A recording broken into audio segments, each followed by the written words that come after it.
ปล่อยใจไปกับธรรมชาติพาเจ้าไปทุกที่ที่เจ้าอยากไปให้ไทเทเนียม3คันนี้เป็นเพื่อนคู่ใจในการเดินทางรับรองว่า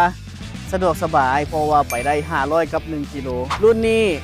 ออปชั่นหรือว่าฟังก์ชันภายในจัดเต็มเลยสะดวกสบายแฮงเวลาขับขี่เบาะไฟฟ้าหน้าคู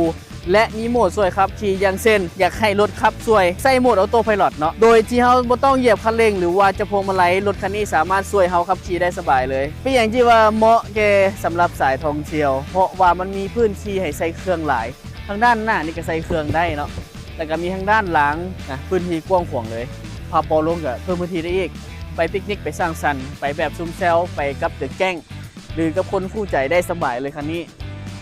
เวลาขับขี่ออกตัวแหงสำหรับรุ่นนี้เรามี4ออปชั่นด้วยกันว่าจะเป็นขับเคลื่อน2ล้อหรือขับเคลื่อน4ล้อ